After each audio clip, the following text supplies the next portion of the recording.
Welcome to another episode of Parashah Points, short thoughts from the weekly Torah portion.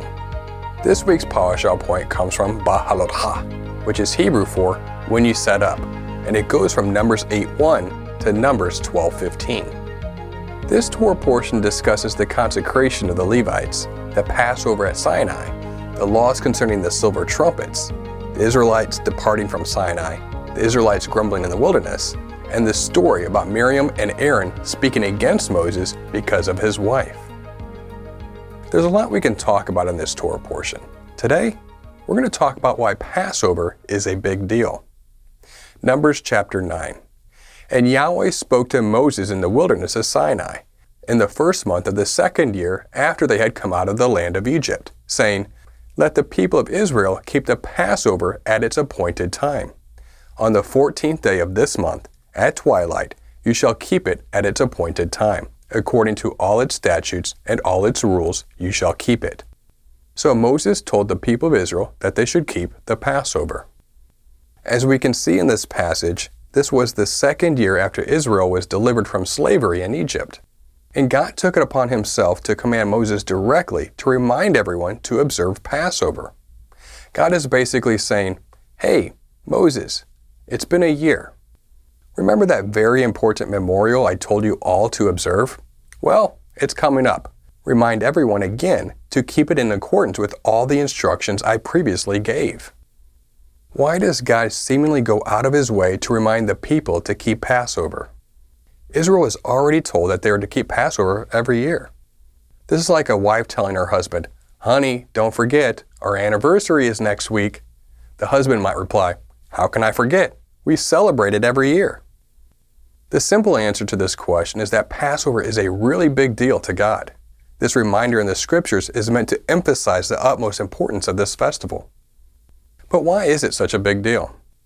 The reason is that Passover/unleavened bread is not merely a harvest festival.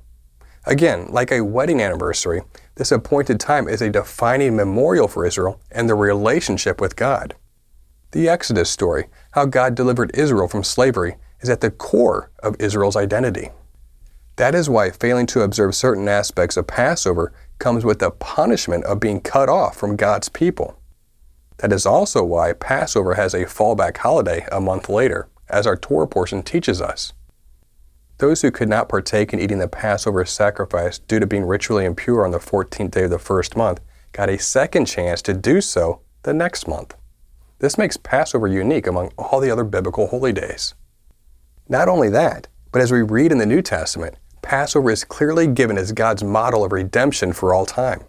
The Exodus story is fully realized in Yeshua the Messiah, the ultimate Passover lamb.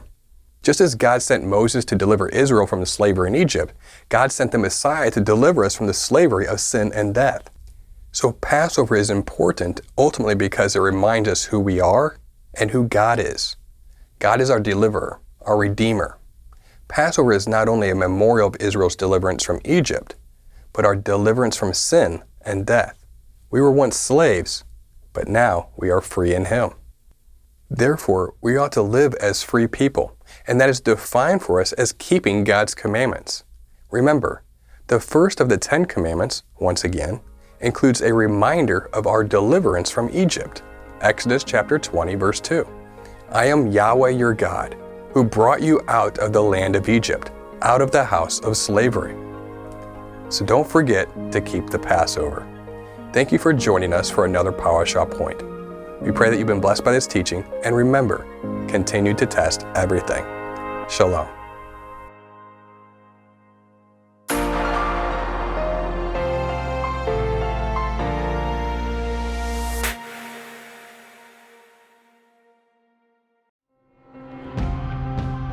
It is because of you, our generous supporters, who make it possible to offer these high-quality teachings completely free of charge.